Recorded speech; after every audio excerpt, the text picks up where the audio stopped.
Hey guys, Nephis here with some news from the world of the Elder Scrolls Online.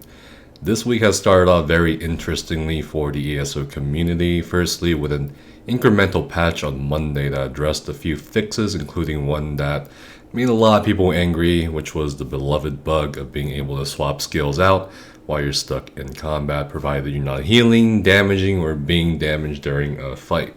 There is still currently a lot of anger and frustration, rightly so, over many other important things in comparison to that bug, such as the instability of the PCEU server, the 4-week-old issue of damage telegraphs and damage not lining up together, consistent desync issues which have actually forced people to cancel raids and events, and the fact that the guild history function was for a time broken somehow, some way, adversely affecting trade and social guilds. Anyway, just today, the team over at Zenimax Online Studios, which created and maintains ESO, released more news, but unfortunately not news of more fixes to these outstanding issues and bugs, but news of next patch. It certainly feels like, at least to me, that the Elsweyr patch hasn't been out that long, but already we are looking at some sneak peeks for Update 23, the next patch plus DLC called Scalebreaker. I do have both good and bad news, so bear with me here. The Scalebreaker DLC is basically the expected and scheduled 2 DLC dungeon pack that will be featured in Zones Beyond Elsweyr, continuing the story of the Seasoned Dragons since the Wrathstone DLC in the first quarter of 2019. For those of you who don't know, ESO has a very ambitious content schedule they announced to be following back in 2017 or so with the release of their first expansion, Morrowind, which, just like the Elsweyr expansion, included a 12-man raid trial and a new province/zone. Basically, every year, they're intent on releasing 2 DLCs, 1 big expansion, and a trial, plus a major gameplay update. And I'll touch on this at the end of the video as to why it's so ambitious. Anyway, it seems the dungeons are called Moongrave Fane and Lair of Marsaluk, dragon name, gives us the usual cool stuff like 2 new monster sets, I'm gonna assume, more item sets that may potentially be best in slot for sure, who knows, furniture, a pet, whatever, a new style for the mask. But the bigger news here, however, that I really want to talk about today is the planned quality of life improvements for Update 23. So, the first good news here is we see that Zenimax has finally started working on a default in-game multi-crafting system. For those of you who don't know, PC players have access to add-ons such as Multicraft that helps us craft, decon, or refine a bunch of things without us having to be present at the keyboard pressing the same button over and over to make the same potion, gear, whatever. If you thought Skyrim absolutely needed mods, you haven't played ESO. ESO absolutely needs add-ons for pretty much everything from roleplay to combat. Console players on Xbox and PlayStation are much less fortunate because they don't have access to such convenient add-ons. They don't have add-ons at all. So this is a huge quality of life improvement for them as well, not just PC players. For those of you who don't really frequent my Discord or don't know some of the things I do with ESO, I am in a few feedback groups that directly communicates or relays stuff to Zenimax occasionally. And the in-game multi-crafting was one of but many things that a lot of console players on my Discord and my YouTube community have asked me to keep pushing for. In addition to a better in-game buff and debuff tracker or better ground-based AoE tracker, along with what I believe, I think a lot of console players want a default loadout swapping function like Dressing Room or Alpha Gear add-ons on PC. So I'm glad they at least listened to one of the dozens of quality of life suggestions we periodically send them. So hopefully those 2 things I mentioned, the better buff and AoE tracker and the console Dressing Room especially, will also be prioritized by Zenimax in the near future for console players. But what they prioritize or what they do next, I have no idea, so I don't know. Next up is the not so great news, part of the Update 23 sneak peek, multi-bidding for guild trader locations. I'm willing to bet most of you have been in at least one trade guild in your time playing ESO. Or just, happen to see them, or it's all around you, the guild trader spots, whatever. The multi-bid thing, it's been asked before by some people, I think, to allow guilds to have some sort of system where they can more easily get a backup guild trader in the event their guild traders or their trade guilds lose, or to restrict trolls or backup guilds from securing a trader only for them to give it up for their main trade guild, things like that. This change coming up in update 23, it doesn't really address the latter, but more focuses more on the former. In my opinion, this is not a very good idea for update 23. If there's anyone from Zenimax watching this video, I strongly suggest that you reconsider reducing the ludicrous amount of 9 backup locations, 10, including your primary bid, I suppose. Basically, what this change will do is, as they say on the article here, if there's let's say your highest bid on the trader, the first one will get you that trader if you win. But if you don't win that bid on that trader, you get the gold back from that trader, and then the second highest bid on your second trader will get you that trader if you win. But if you don't win, the third highest bid on your third trader will get you that trader if you win, or if you don't win that, vice versa, etc., and so on. While the backup guild trader idea is not really terrible, I think 10 is way too many. Like, a maximum of 2 or 3 total guild trader bids on different traders would infinitely be better than this proposed 10, like 2 or 3 at most. I feel like the proposed 10 is just rocking the boat too much for no reason. What's going to happen, at least in my opinion, is that the bid amounts will definitely increase the first week of update 23 if they are intent on sticking with this change. And it typically does every new patch. Like, the trade guilds always up their bids every new patch, but those trader bids are of the trade guilds you guys are in, will probably going to keep increasing or stay high to the point that the guild may need to increase the dues it demands from their members to maintain their trader spot, because this change literally allows every trade guild to start aggressive trade wars by probing an entire outlet or city of guild traders without losing their trader. An easy example of this I'm going to explain is, if I was a guild master of a trade guild in the Rift or whatever, that or wherever that's not as prominent as Raw or whatever, I do a low bid on the spot my guild has been in for 1 week, and I'll put bid amounts on every competing trade guild in that area to, better estimate what they bid on. And if I happen to win one of them, well, now the blind bid system is pretty much diminished. Or if I lose every trader in that spot, well, guess what? I have like 6 more backup traders, so no real loss to me, right?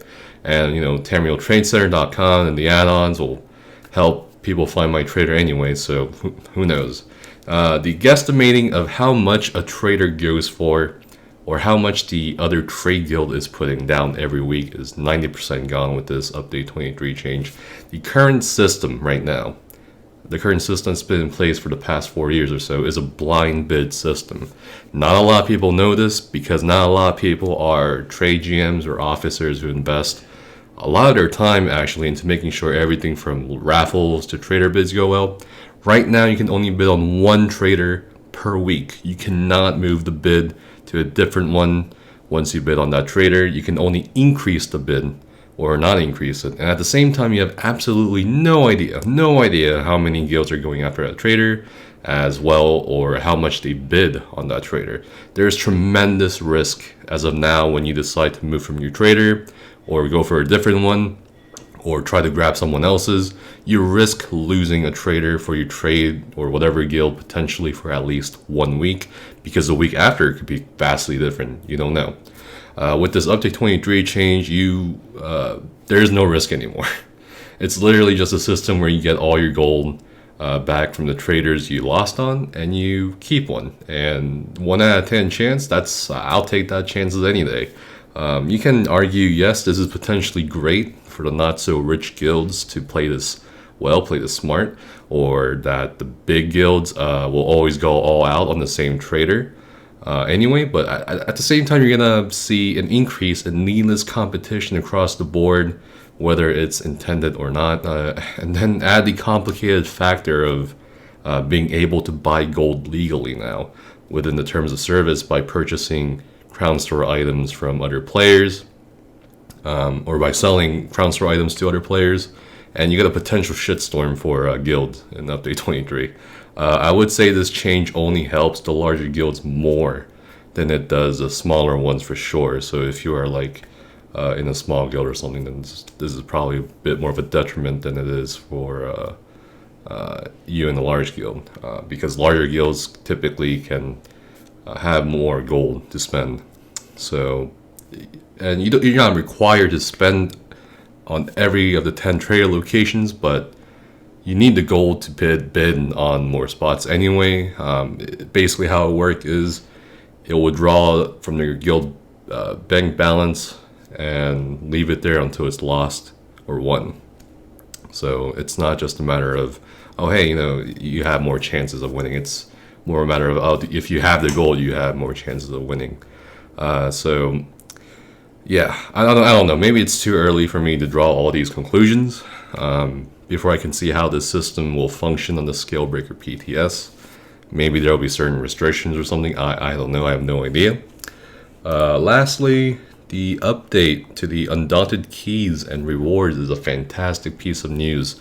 Basically, so no matter what character you do pledges on, the Undaunted keys you'll get will be listed as a currency on your account in your inventory, rather than each character's inventory you did those pledges on. I think that's what they're saying here. Or they're saying that each character will have Undaunted keys in their currency. I'm not exactly sure how that's going to work. Is it going to be like transmute stones or something like that? But while I do like this quality of life change, I am worried that the Undaunted key currency cap may be too low or inconvenient, much like the transmute stone currency is at the moment. So we'll again wait until PTS to see if there's such an inconvenient side to this quality of life improvement. Besides this, it seems we can also choose which monster sets to purchase with keys. I'm assuming from each of the 3 Undaunted Pledge NPC givers, Majaragat, Gilran, the Redbeard, and the Orc chick, whose name I don't really remember. The pairings are based on the dungeon's release or relation, such as buying a coffer from the IC DLC dungeons for a 50-50 chance for a Keen or Warden Shoulder. This is amazing. This is an amazing quality of life change because the current system is too loaded with way too many monster sets that make it an RNG grindfest. I mean, you want a Velodreth medium shoulder? Good luck going through all those other DLC monster sets from the middle chest. Shudan, Lord Warden, Vykosa, thanks a lot, dude. However, it seems this purchase option will require more keys, and that they will still keep the original Undaunted RNG system with the 3 chests. So that's interesting. And it also seems that you can buy monster shoulder style pages as well. That's pretty cool. But yeah, to end the video, I am definitely excited for what's coming next for the Elder Scrolls Online, as always, but also a bit more afraid. They say here, I think at the end here, let's see, the events of the Elsweyr chapter have left Tamriel reeling from the emergence of dragons, but the fight is far from over. What this should say is the Elsweyr chapter has left Tamriel reeling from the emergence of a million glitches and bugs. Remember earlier in the video when I said that Zenimax Online Studios has a very ambitious yearly plan for 2 DLCs, 1 expansion, 1 major update every year. Think about that for a second. 2 DLCs, 1 expansion, and 1 major update every year. The Elsweyr patch literally broke everything, and it's nothing new to us who played this game for years. Every time a patch comes around, it's just, things are gonna break, let's get this done before things break. Last patch, I told my raid team, hey, we should really get TikTok before next patch, because they're gonna break the trials. It's kind of ridiculous to do that, but we did it. And then this patch, guess what? Everything broke. It's gotten so bad every time a new patch comes around that people, not just in endgame PvE or PvP, but literally everyone I know, like roleplay, whatever, braces for impact. Like they're in a plane that's lost all its engines. It just feels to me lately that it's become more about pushing out the content than fixing the content. Others will say, oh, that's been that way forever, but I don't know. I feel like there's even more imbalance. You cannot play content if it's broken. Honestly, I would keep my sub out. I would keep buying from the crown, so I would support the company if they diverted all their attention on fixing the bugs rather than pushing out more content, but whatever. The frustration on a lot of Discord servers and even the official forums has increased as of late, as well due to the delayed or poor response times and performance from Zenimax in regards to actually fixing a bunch of important stuff. A lot of people are dismayed and planning to quit or whatever simply because of the bugs and performance issues. I'm sure most of the ESO Reddit don't know or care about it because, well, they're incredibly positive or naive over there. I don't know which one it is. Something in ESO breaks, and they thank the developers for a funny looking glitch that made her there or something. I mean, there's a reason why Zenimax hosted their recent Ask Us Anything on ESO Reddit and not their own forums. But the other day I was browsing through the ESO Reddit, and some of the topics in there looked more pessimistic about the state of the game than usual, which in my opinion is a very telling sign. I mean, if ESO Reddit, even ESO Reddit has noticed that, hey, this is broken, then something needs to be done, obviously. All I can say is I hope that with update 13, or 23, excuse me, that with update 23 they don't break more things. They cannot simply keep band-aiding or duct taping things, because eventually at one point, you know, they'll have so much content and code, I feel like, to trawl through, and then they probably won't even be able to fix the thing at a point, I feel like. I don't know why or how the state of the game has deteriorated on the technical or development side, but all I can say is I hope they do something about it. And a lot of people are going to insult me or whatever and ask me, why haven't you quit yet if it's so bad? Well, it's because I care. I mean, that's literally it, you know, like if you don't care about something or someone, you wouldn't tell them anything, you know, all the good and bad stuff, you know. But that's the one thing I hope doesn't start happening with update 23. And thank you guys so much for checking out this video and watching. And as always, stay safe, have fun, and see you guys next time.